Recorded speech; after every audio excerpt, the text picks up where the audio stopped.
தமிழக வெற்றி கழகத்தினுடைய நிர்வாகியுமான இன்ஸ்டாகிராமில் பெண்கள்கிட்ட பொறுக்கி திங்கக்கூடிய புறம்போக்குமான வாய்ஸ் ஆஃப் சரத் என்கிற பரதேசியுடைய குரல் பதிவு ஒன்று சமூக ஊடகங்களில் காட்டுத்தீயாக பரவிட்டு இருக்கு.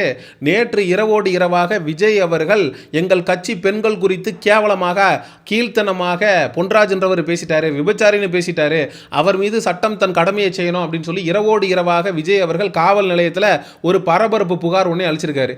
நாம் தமிழர் கட்சியினுடைய பெண் வேட்பாளராக இருக்கக்கூடிய தாரிகா சல்மான் குறித்து எக்ஸ் தளத்தில் மைக்கேல் என்கிற பரதேசி ஒருத்தன் போட்டிருந்த ட்வீட் ஒன்றும் சமூக ஊடகங்களில் மிகப்பெரிய அளவில் விவாதத்தை ஏற்படுத்தி இருந்துச்சு. என்ன நடந்துச்சு, ஏது நடந்துச்சு அப்படிங்கிறத பற்றி நம்ம தெளிவாக பார்க்க வேண்டியிருக்கு. முதல்ல இந்த இன்ஸ்டா பொறுக்கி சரத்துன்றவன் பெண்கள் குறித்து எந்த அளவுக்கு கேவலமா பேசியிருக்கான் அப்படிங்கிறத கேட்டுட்டு வாங்க. ஆனா அத பேச காமிச்சு வீடியோ போட சொல்லி அதுக்கு வந்து பேக்கப் கோயம்புத்தூர்ல மாவட்டத்துக்குலாம் பேசி விட்டு எல்லா வேலையும் பண்ணி கொடுத்து சண்டை போட்டு பாத்தியா ஐடியா பேக் பண்ற கொலாபும் ரிமூவ் பண்ணிட்டேன். கொலாபு நான் ரிமூவ் பண்ணல அப்படின்ற நம்பவே இல்லை. அப்புறம் அப்படியே அதுக்கு என்னவா ஆயிடுச்சு போல சரின்னு சொல்லி விட்டுட்டேன். அப்படியே ஆள்தான் சரி ஓகே இது வாழ்ந்த வரைக்கும் லாபம். எல்லா போட்டோ வருது. ஃபாலோவர்ஸ் ஏற்றணுன்றதுக்காக தான் உள்ள வந்தது நம்ம கிட்ட பேச ஆரம்பிச்சுது. அதுக்கப்புறமேட்டுக்கு வந்து நம்மள உதவி பண்ணோம். இது திறந்து நம்ம முடிஞ்சது சீல் பிடிச்சு அவ்வளவுதான். ரெக்கார்டுக்கு ஏதாவது பண்றதுக்கு போற அந்த டைம்ல தான் வந்து வாய்ஸ் ஆஃப் சரத்தோட ஒரு வீடியோ என்கிட்ட இருக்குது, லீக் இருக்கு, பாக்குறீங்களா? பார்ட் 2ல காட்டுறோம் அப்படின்னு போட்டு கூட ஒரு போட்டோ எடுக்கணும் ப்ரோ. என் ஃப்ரெண்ட்ஸ் எல்லாம் காட்டணும். போனே அலோடு கிடையாது உள்ள யாருமே. நீ போன் எல்லாம் வெளியவே கொடுத்துட்டு தான் வரணும். அதனால நம்மளோட போன் மட்டும் தான் உள்ள அலோடு. ஆடியன்ஸ் போன் எல்லாம் யாருமே அலோடு கிடையாதா? அதனால வந்து அப்படியாவது வந்து ஷோ கண்டென்ட் வெளியே படுத்தணும். அது அவ்வளவு வெளியே இருந்தது டோட்டலாவே வந்து டிஎம் பண்ணும்போது இந்த மாதிரிலாம் நடக்கும் ஓகே ஆகும் அவங்களுக்கு அப்படின்னு. அவங்கதான் என்ன ஒரு 3 நாள் பிளாக் லிஸ்ட்ல ஒருத்த எனக்கு என்ன பயம்னா ஒருத்தவங்க அண்ணன் என்ன சொல்ற போகுது அப்படின்ட்டு எனக்கு ஒரு பயம் வந்துருச்சு. ஐயோ பிளாக் லிஸ்ட்ல எல்லாம் போட்டு விட்டு போயிடுச்சு காமிச்சிருக்கிஞ்சிட போதுன்னு சொல்லிட்டு நான் பண்ணிட்ட லூஸ் மாதிரி நம்மளுக்கு மட்டும் டெலிட் பண்ற ஆப்ஷன் தானே இருக்கும், அதை டெலிட் பண்ணி விட்டேன். அதுக்கப்புறம் வந்து எனக்கு சரியான பயம். ஐயோ இதுக்கப்புறம் இதுக்கு வேண்டாம், இந்த மாதிரி வேணாம் வச்சுக்க வேணாம் அப்படின்னு சொல்லி விட்டுட்டேன். வந்து அடுத்த வாரம் இவங்க அண்ணனே கால் அடிச்சான். எனக்கு அவன் கால் எடுக்கும் போதெல்லாம் ஒரு பயம். ஐயோ இவன் எதுக்கோ கால் பண்றான் பொழுது மாட்டிக்கிட்டி விட்டுச்சான்னு தெரியலையேன்னு ஒரு 2-3 கால் எடுக்கவே இல்லை. அப்புறம் அடிச்சுட்டே இருந்தான். அடிச்சுட்டு வாட்ஸ்அப்ல வந்தான், ஏன் ப்ரோ போனே எடுக்க மாட்டேங்கிற, எனக்கு திரும்பவும் வந்து ஒரு என் தங்கச்சி மட்டும் பாக்கணுமா ப்ரோ, எனக்குலாம் ஒன்னும் பிரச்சனை ப்ரோ, அதை மட்டும் பாக்கணுமா, ஒரே ஒரு டிக்கெட் மட்டும் எடுத்து விடு ப்ரோ. வந்துட்டு உள்ள என்ட்ரி ஆகிறதுக்கு முன்னாடி ப்ரோ நீங்க சொன்னது ஓகே ப்ரோ, எப்படி ப்ரோன்னு சொல்லிக்கிட்டே என்ன சொல்லுது நீங்க சொன்னது ஓகே. அது என்ன ஒரு 16 காலேஜ் தான் போல ஒரு பக்கம். இது ஓகே ப்ரோ, ஆனா கன்ஃபார்ம் நீங்க போட்டோ எடுக்க வச்சிருக்கீங்களா, நீங்க போட்டோ எடுத்துதான் என்கிட்ட வரீங்க அப்படின்னு. ஓகே ஓகே ஓகே ப்ரோ, ப்ரோன்னு கூப்பிடாதீங்க, சரிங்க அப்படின்ட்டு அதுக்கப்புறம் உள்ள போயிட்டு முடிச்சுட்டு அதுக்கப்புறமேட்டு நாங்க அது இங்க பூந்தமல்லியில ஒரு ரெசார்ட் நாங்க புக் பண்ணி வச்சிருந்தோம். டோட்டலாவே நாங்க மாத்தி வந்து பண்ணிட்டு இருப்பாங்க. நாளைக்கே ஒரு வாய்ஸ் ஆஃப் சரத் வந்து ஒரு பேண்ட் நேம் கிரியேட் ஆகுது அப்படின்னா அந்த நியூஸ் ஒரு வாரம் அதிகபட்சம். அதுக்கப்புறம் நான் அவ்வளவுதான், அடுத்த நியூஸ் மக்களே மறந்துடுவாங்க. இந்த யூடியூபுக்கும் இன்ஸ்டாகிராமுக்கும் இருக்கக்கூடிய மிகப்பெரிய வித்தியாசம் என்னன்னா, யூடியூப்ல வீடியோ போடும்போது அதை நீங்க பார்ப்பீங்க, கமெண்ட் பண்ணுவீங்க, லைக் பண்ணுவீங்க, அதிகபட்சம் ஷேர் பண்ணிடுவீங்க, கடந்து போயிடுவீங்க. ஆனால் இன்ஸ்டாகிராமை பொறுத்தளவுக்கு ஒருத்தன் வீடியோ போடுறான் அப்படின்னா அந்த வீடியோ நல்லா இருக்கு அப்படிங்கிறத அப்ரிஷியேட் பண்றதுக்கு அவனோட கமெண்ட் செக்ஷன்ல போய் மெசேஜ் பண்ணுவோம். அதே மாதிரி தான் இந்த இன்ஸ்டா பொறுக்கி சரத்து ஆகா டிவிக்காக பேசுறானே, நம்ம அண்ணன் விஜய் குறித்து பெருமையா பேசுறானே, தாவேக்காவுக்காக குரல் கொடுக்குறானே அப்படின்னு நிறைய பெண்கள் இவங்கிட்ட இன்பாக்ஸ் தொடர்பு கொண்டிருக்காங்க. அந்த பெண்களை தவறுதலாக பயன்படுத்தியிருக்கான் இந்த அயோக்கிய பையன். கோயம்புத்தூர்லேருந்து ஒரு பொண்ணு பேசியிருக்கு.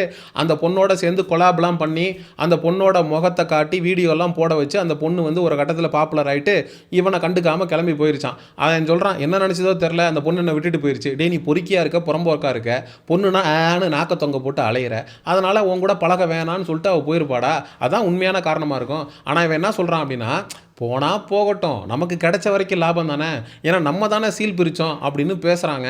அந்த பொண்ணுடைய கன்னித்தன்மை போனது வந்து என்னால் தானே அப்படின்னு தன்னுடைய ஆண்மையின் பெருமை பற்றி பேசி கொண்டு இருக்கிறான். எவ்வளோ பெரிய அயோக்கிய பயலாக இருந்தால் விஜயை பார்க்குறதுக்கு நீ என் கூட அட்ஜஸ்ட் பண்ணிக்கிட்டு ஜல்சா பண்ணணும் அப்படின்னு இவங்கிட்ட பேசக்கூடிய பெண்கள்கிட்ட இவன் பேசியிருப்பான். இதே மாதிரி தான் ஒரு பொண்ணு, அந்த பொண்ணுக்கு ஒரு அண்ணன் இருக்கான்.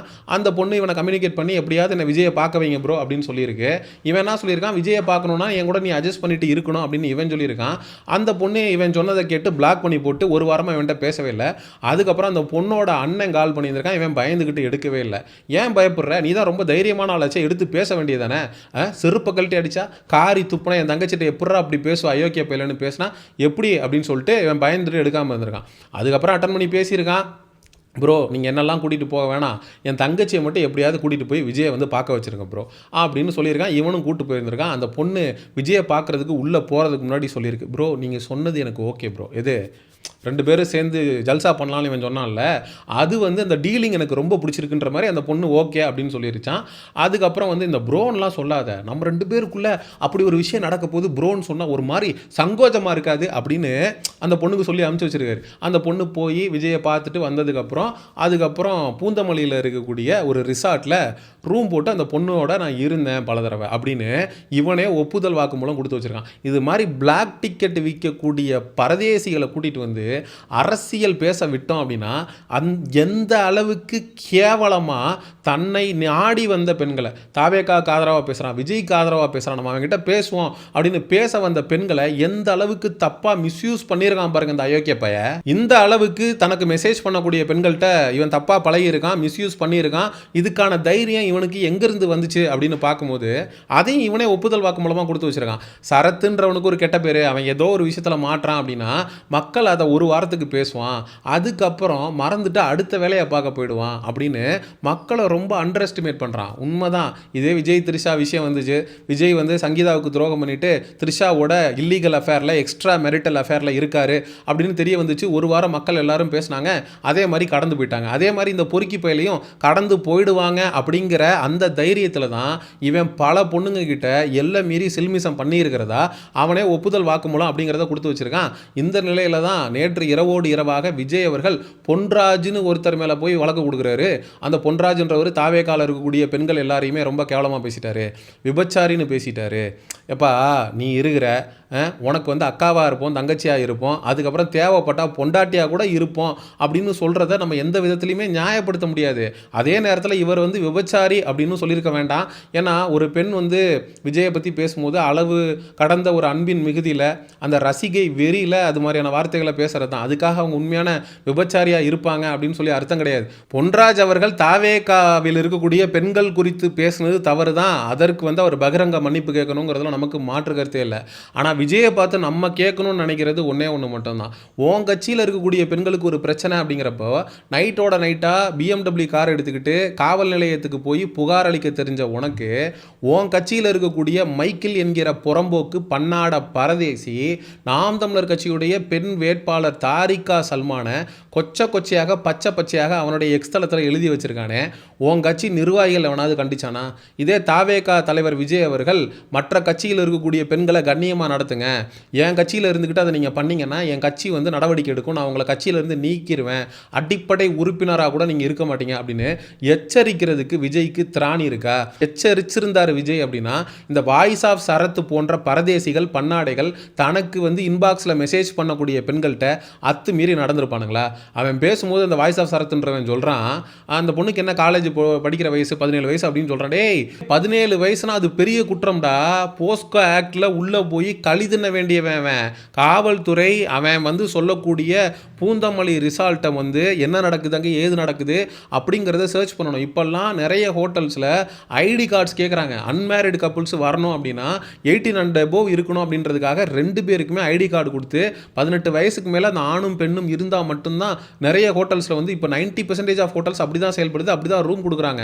அதனால் காவல்துறை விரைந்து இந்த வாய்ஸ் ஆஃப் சரத் அப்படிங்கிற இந்த பொறுக்கி மீதும் இந்த மைக்கேல் என்கிற புறம்போக்கு மீதும் உடனடியாக வழக்கு பதிவு செய்து காவல்துறை கஸ்டடியில் எடுத்து காயடிச்சா பல உண்மைகள் வெளியில் வரும். ஆனால் இவன் நினச்ச மேனிக்கு போய் பூந்தமல்லி ரிசால்ட்டுங்கிறான், அங்கே போய் நான் வந்து ஜாலியாக இருந்தேன் அப்படிங்கிறான், சீல் பிரித்தேன் அப்படின்னு பேசுகிறான்.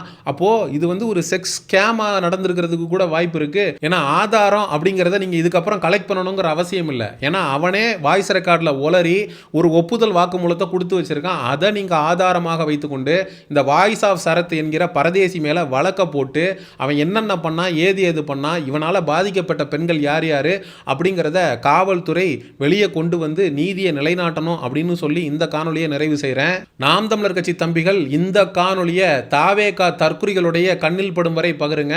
சமூக நிகழ்வு அரசியல் சார்ந்த பதிவுகளுக்கு செயோனிசம் சேனலை சப்ஸ்கிரைப் பண்ணுங்க. அடுத்த ஒரு காணொலி பதிவில் சந்திப்போம். நன்றி, வணக்கம்.